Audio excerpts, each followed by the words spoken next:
বিসমিল্লাহির রহমানির রহিম। আসসালামু আলাইকুম। কেমন আছেন বন্ধুরা? আশা করি সকলেই ভালো আছেন এবং সুস্থ আছেন। সকলকে আমার রান্নাঘরে স্বাগত জানাচ্ছি। আজকে আমার রান্নাঘরে নিয়ে এসেছি ডিম দিয়ে মিষ্টি কুমড়ার চচ্চড়ি। দেখুন কতটা লোভনীয় হয়েছে এই মিষ্টি কুমড়ার চচ্চড়ি। চলুন দেখা যাক কীভাবে রান্না করলাম মিষ্টি কুমড়ার চচ্চড়ি।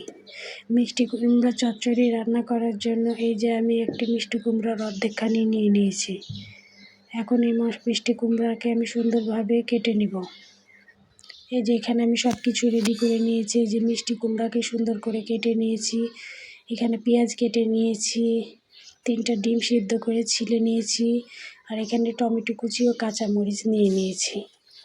এখন চুলায় কড়াই বসিয়ে কড়াইয়ের মধ্যে আমি সামান্য তেল দিয়ে দিলাম। সামান্য তেল দিয়ে তেল যখন গরম হয়েছে তখন ছেঁচকি দিয়ে চারিদিকে ছড়িয়ে নিচ্ছি। এতে ডিম কড়াই লেগে যাবে না। এবার সামান্য লবণ ও সামান্য হলুদ গুঁড়া দিয়ে ডিমগুলো দিয়ে দিব ভাজার জন্য। এই যে ডিমগুলো দিয়ে দিলাম। এখন ডিমগুলোকে সুন্দরভাবে আমি ভেজে নেব। বন্ধুরা, আমার ভিডিও যদি আপনাদের ভালো লাগে তো অবশ্যই একটা সাবস্ক্রাইব করে আমার পাশে থাকবেন। আর যারা ফেসবুক থেকে দেখছেন তারা ফলো দিয়ে শেয়ার করে আমার পাশে থেকে যেতে পারেন। এই যে ডিম ভাজা হয়ে গেছে, তুলে নিয়ে আবার ওই তেলের মধ্যে সামান্য তেল দিয়ে পাঁচফোড়ন দিয়ে দিলাম। দিয়ে একটু ভেজে পেঁয়াজ কুচি দিয়ে দিলাম। এখন পেঁয়াজ কুচিকে সুন্দরভাবে ভেজে নেব। বাদামি কালার করে ভেজে নিয়েছি। এখন এর মধ্যে এই যে 1 চামচ মতো আদা রসুনের পেস্ট দিয়ে দিলাম। এখন আদা রসুনের পেস্ট সুন্দরভাবে ভেজে নিলাম যাতে কাঁচা গন্ধ না থাকে। দিয়ে সামান্য পানি দিয়ে এর মধ্যে একে একে সব মশলা দিয়ে দিচ্ছি। লবণ, হলুদ গুঁড়ো, মরিচ গুঁড়ো ও ধনে গুঁড়ো দিয়ে এখন সুন্দরভাবে মশলা কষিয়ে নিচ্ছি। এই যে আবার সামান্য পানি দিয়ে সুন্দরভাবে মশলা কষিয়ে নিচ্ছি। এই যে মশলা থেকে তেল ছেড়ে গেছে। এখন কেটে রাখা মিষ্টি কুমড়া এর মধ্যে দিয়ে দিলাম। দিয়ে এখন মশলার সঙ্গে মিষ্টি কুমড়া সুন্দরভাবে কষিয়ে নেব। তরকারি যত কষানো যায় তত টেস্ট লাগে। এই যে কষিয়ে একটু ঢাকা দিয়ে দিলাম। কিছুক্ষণ পর ঢাকা উঠিয়ে আবার একটু দিয়ে নাড়াচাড়া করে নিচ্ছি। এভাবে আমি আস্তে আস্তে মিষ্টি কুমড়া সুন্দরভাবে কষিয়ে নেব। এই যে আবার একটু নাড়াচাড়া করে আবার একটু ঢাকা দিয়ে দিলাম।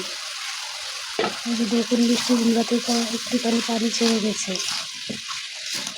আবার এখন সুন্দরভাবে ছেঁচকি দিয়ে করে নিচ্ছি, নাড়াচাড়া করে দিচ্ছি। মিষ্টি কুমড়া প্রায় কষানো হয়ে গেছে। এখন কেটে রাখা টমেটো কুচি দিয়ে দিলাম।